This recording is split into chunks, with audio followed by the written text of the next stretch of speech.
જય શ્રીમન નારાયણ. રામાનુજદાસ શ્રીમાન ગટ્ટુ વેણુગોપાલ સ્વામી દ્વારા વર્ણન કરેલ શ્રીમદ ભગવદ્ ગીતાનું ગુજરાતી ભાષાંતર હું આપને કહી રહી છું. અધ્યાય 11 વિશ્વરૂપ સંદર્શન યોગ. શ્લોક 20. દ્યાવા પૃથિવ્યોઃ ઇદમંતરં હિ વ્યાપ્તં ત્વયૈકેન દિશશ્ચ સર્વાઃ દૃષ્ટ્વાદ્ભુतं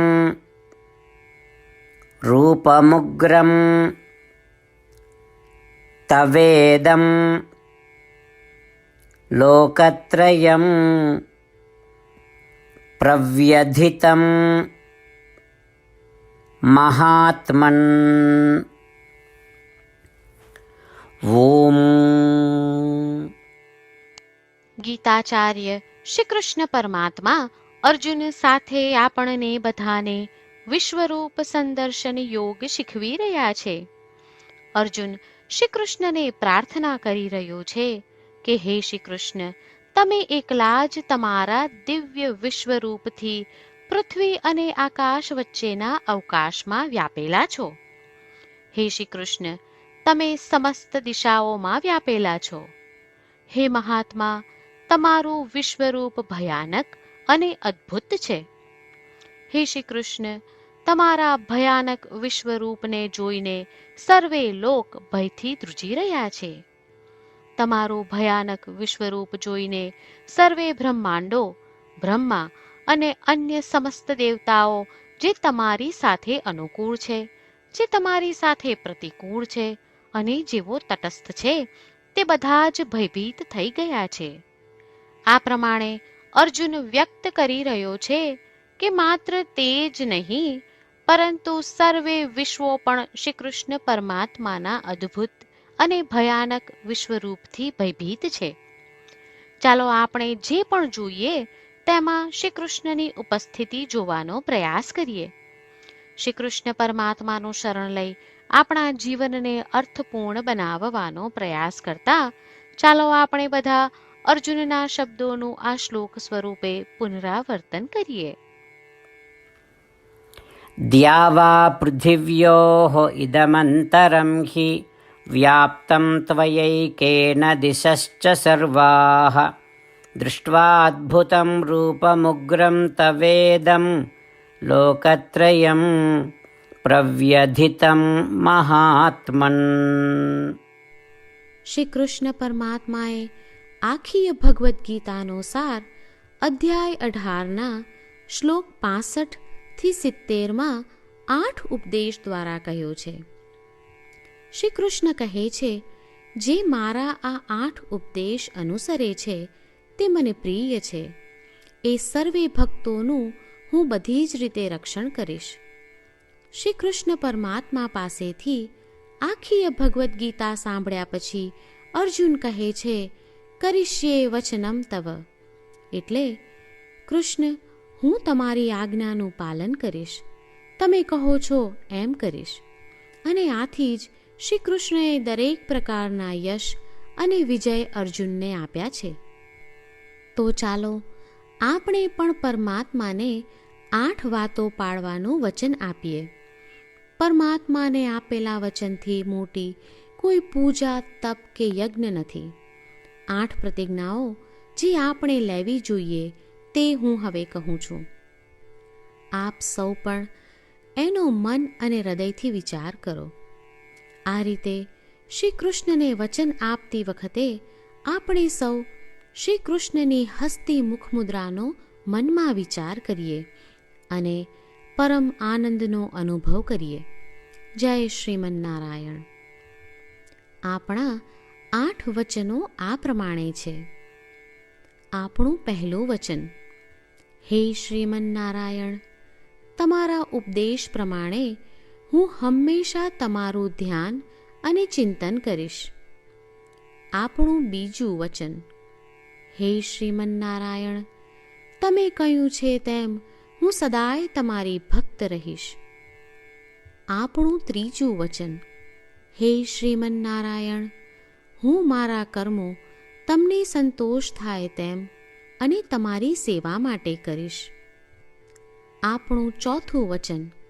હે શ્રીમન્નારાયણ, તમે અનુસરવા કહ્યું છે તેમ મને પૂર્ણ શ્રદ્ધા છે કે હું તમારી છું. હું સદાય મારા હાથ જોડી તમને નમસ્કાર કરીશ, તમારી ભક્તિ કરીશ. આપણું પાંચમું વચન. હે શ્રીમન્નારાયણ, હું તમારા શબ્દો યાદ કરું છું. મામેકમ શરણમ વ્રજ. તમે તમારી શરણમાં આવવા કહ્યું છે. શ્રીમન્નારાયણ, હું માત્ર તમારા જ શરણમાં છું. આપણું છઠ્ઠું વચન. હે શ્રીમન્નારાયણ, આપે કહ્યું છે મા શુચ. તમે અમને આશ્વાસન આપી શોક ન કરવા માટે કહ્યું છે, તો હું દુઃખી નહીં થાઉં, શોક નહીં કરું. આપણું સાતમું વચન. હે શ્રીમન્નારાયણ, અમારા કલ્યાણ અર્થે આપે શ્રીમદ્ ભગવદ્ ગીતા રૂપી આશીર્વાદ આપી અમારા સૌ પર કૃપા કરી છે, તો હું દરરોજ ઓછામાં ઓછો એક શ્લોક વાંચીશ અથવા સાંભળીશ એવો સંકલ્પ લઉં છું. આપણું આઠમું વચન. હે શ્રીમન્નારાયણ, હું ગીતાના દૈવી શબ્દો એ ભક્તો સુધી પહોંચાડવાનો પ્રયત્ન કરીશ જેઓ ગીતાથી અજાણ છે. હે શ્રીમન્નારાયણ, તમે કહ્યું છે તેમ કરીશ, તમે કહ્યું છે એમ વર્તીશ અને તમારા માટે જ કર્મ કરીશ. શ્રીમન્નારાયણને આપેલું વચન કે દરરોજ તમે કહ્યું છે એમ કરીશું, એ જ એક મહાન પૂજા છે. તો ચાલો આપણે સૌ દ્રઢ શ્રદ્ધા સાથે પ્રભુ પાસે એક સંકલ્પ લઈએ. શ્રીમન્નારાયણ, કરીશ્યે વચનમ તવ. શ્રીમન્નારાયણ, હું તમારી આજ્ઞાનું પાલન કરીશ. સર્વમ શ્રી કૃષ્ણાર્પણમસ્તુ. જય શ્રીમન્નારાયણ. દ્યાવા પૃથિવ્યોઃ ઇદમંતરં હિ